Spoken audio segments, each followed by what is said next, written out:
Ladies and gentlemen, Dak Prescott, CeeDee Lamb, and George Pickens are giving the defense all they can handle in the early stages of the offseason. Although it is important to remember, the defense does not have equal right to the ball right now, and they can't actually get physical. So the offense should be impressing right now, and they damn sure doing that. Let's get right into it as we discuss Dak, CeeDee, and Pickens, and the new big three in Dallas, a tight end who could be challenging Jake Ferguson for the starting tight end position, and one of the Dallas Cowboys' new acquisitions continue to shine.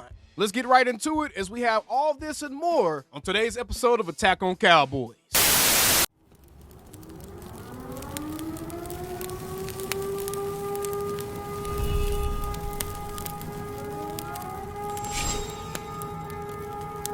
Shut your up. All right, y'all. So first thing I want to discuss is the fact that George Pickens, CeeDee Lamb, and Dak Prescott have absolutely been tearing it up. Yesterday in the second minicamp, Pickens and CeeDee both hauled in touchdowns. So that's good to see right there. And George Pickens had some comments that he wanted to make as it pertains to CeeDee Lamb playing every position, and he actually revealed that he intends on doing the same thing here in Dallas, or at least the coaching staff intends on him doing the same thing here in Dallas. As he said, quote, "I'll do that a lot. That's what I'm saying." And more of like getting integrated with and playing everything and knowing everything, kind of like CeeDee does. So he was referring to being asked about CeeDee moving around the field and playing kind of different positions at that wide receiver position. And Pickens just said he's going to be doing the same thing. So this is going to be part of the Cowboys being able to be multiple. This is part of the Cowboys not being predictable, is having three receivers out there that essentially you can mix and match those guys and they all can run the same route tree. That is going to do nothing but make your offense less predictable. I love hearing that they plan on moving George Pickens around the field along with CeeDee Lamb. That's just going to make the team much harder to guard and much harder to game plan for. Next thing I want to discuss, though, is going to be Jake Ferguson. Jake Ferguson is loving the brand new offensive coordinator, Clayton Adams. He said, quote, "He's really excited. You can feel the energy. I'm sure y'all can feel the energy, especially at practice. But it's every tiny little detail is almost elevated, and it's contagious. You can feel it in the room. You can feel it across positions. It just makes me excited to get the ball rolling and get it going." The play of the day today at minicamp came from Dak to Ferguson up the seam in tight coverage for a touchdown. He said, quote, "I love the seam ball. He loves throwing it." Ferguson said this in regards to being in the contract season: "I have one job, and that's to play football to the best of my ability. I'll let my agent handle that." All right, so Jake is letting his agent take care of those things. He doesn't really want to be asked about any contract situations, and he's taking note from his quarterback. That's something exactly what his quarterback would say. And what's interesting about Jake Ferguson right now, though, is he's getting challenged a little bit. He's getting challenged a little bit here, and maybe not in a serious manner to where we see Jake Ferguson lose his job or anything like that. I'm not saying that by any means. I'm not saying Jake Ferguson going to lose his job. What I am saying, though, is we have another tight end on the roster that is impressing enough people within that building to where he's at least given the opportunity to compete or show what he looks like when he's running with the ones. Let's take a listen to Bobby Belt as he drops some info on us as it pertains to the tight end room. The only thing that I saw in terms of people subbing out or anything a little odd was on the offense. And that was Jake Ferguson was not getting the reps at first-team tight end for some reason. I don't know why. He was out there practicing. He would get reps in with the second-team offense. He did first-team reps in 7-on-7, but Brevyn Spann-Ford was out there getting the first reps at tight end. Then it was Luke Schoonmaker with the first team. And then when they would go two tight end packages, it was Spann-Ford and Schoonmaker. All right, so that right there is incredibly interesting to me. Is this Brian Schottenheimer kind of creating that culture of competition, making some of the guys that are currently starters a little uncomfortable, making them more hungry? This could be psychological warfare. I'm not going to look at this and instantly be like, oh, these guys are about to unseat Jake Ferguson. I'm not going to do that. I absolutely think that Brian Schottenheimer could be employing some psychological warfare, because if you felt like you were comfortable in your position, are you going to try as hard every single day? Probably not. If guys feel like, hey, I could easily lose my starting position, they're going to work a lot harder. So I think Brian Schottenheimer is cooking right here. I think this is a very, very savvy and smart move. I don't think Jake Ferguson is at risk losing his job at all, but it is very interesting and something to note that Brevyn Spann-Ford and Luke Schoonmaker were taking first-team snaps while Jake Ferguson was taking second-team snaps. And they did say he also took first-team snaps when they were doing 7-on-7 or whatever it may be. But he is practicing with the twos, which is something so much different than what we're used to seeing. This is definitely something new for the Mike McCarthy era. We never really saw Mike McCarthy make guys uncomfortable like this. And I think this may be exactly what the Cowboys need. Remember, the Cowboys are trying to create a quote-unquote culture of competition. This is exactly how you do that and create a culture of competition under pressure. This is exactly how you do that.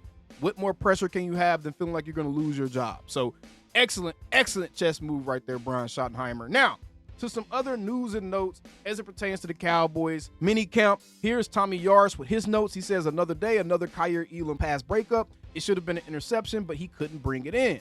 Solid day from Dak Prescott in the end of half situation where the offense had 1:15 left on the clock, trailing by 8. Prescott completed 6 of his 8 passing attempts, with the drive capped off by a touchdown pass to Jake Ferguson in the seam with coverage draped over him.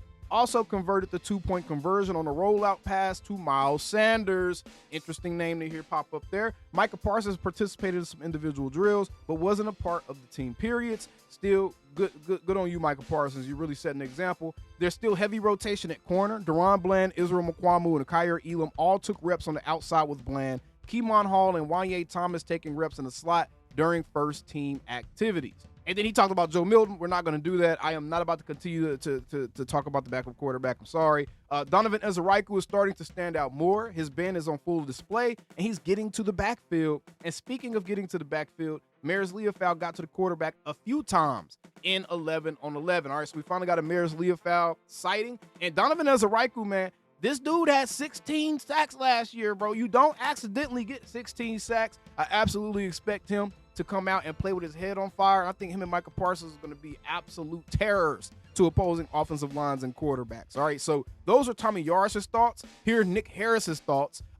With Micah Parsons not in team drills, it was Peyton Turner and Marshawn Nealon rotating with the ones at defensive end. That's kind of weird. Highlight of the day came on a 22-yard touchdown grab from tight end Jake Ferguson on the seam route from Dak Prescott. We kind of talked about that already. Nick said one of 2 TD grabs for Ferguson, who got almost all the snaps with the ones today. So that is actually different from what we heard Bobby Belt discuss. Maybe we're talking about different days. Maybe those were different days that they were discussing. I don't know. That's weird. 3 strong touchdown grabs from Jonathan Mingo, Ryan Flanoy, and Jalen Cropper in the team period. Mingo's name is starting to pop up more, y'all. So I love hearing that. We're starting to hear a lot more Jonathan Mingo. I love the bend and agility on display from rookie defensive end Donovan Ezeraiku. I've talked to multiple people off the record about standouts, and Ezeraiku continues to be mentioned. And a healthy dose of action for Deuce Vaughn with the twos today. Donovan Wilson and Sam Williams were on the field for individual drills. Those two, along with cornerback Kalen Carson and Osa Digizua, went inside when team drills began. Right guard Tyler Booker remains the only rookie running with the ones. That's by design. Earn your spot on the depth chart. Wide receiver Kevontae Turpin remains an option out of the backfield under Brian Schottenheimer. He saw multiple snaps at running back today and took a carry outside left. Okay, so they are still using Kevontae Turpin as a running back. Very, very interesting note there. And by all accounts, Javonte Williams and Miles Sanders are still looking like the primary backs. It looks like they're probably going to be splitting carries for the most part. But we do see that Kevontae Turpin looks to be figured in. Jaden Blue is going to be figured in somehow. And I think that Deuce Vaughn and Phil Moff are going to have to really, really slug it out for that last spot in that running back room, right? But beyond that, more of the same. Highlight plays made here or there. You don't want to get too ahead of your skis with anything going on right now in the early offseason programs because it's really unfair for the defense. And there's no trench play really going on right now. They can't really get real physical. So we're not going to do too much as it pertains to trying to dissect the team and talk about where it's going to be. But these are some interesting notes just to kind of keep in the back of your mind so that way you're just in the loop with your team. That's really all this is about, y'all. But either way, I love the stuff I'm hearing about Dak Prescott, CeeDee Lamb, George Pickens. They're all kind of getting on the same page together. George Pickens said he hasn't played with an offense with this much speed ever since Georgia.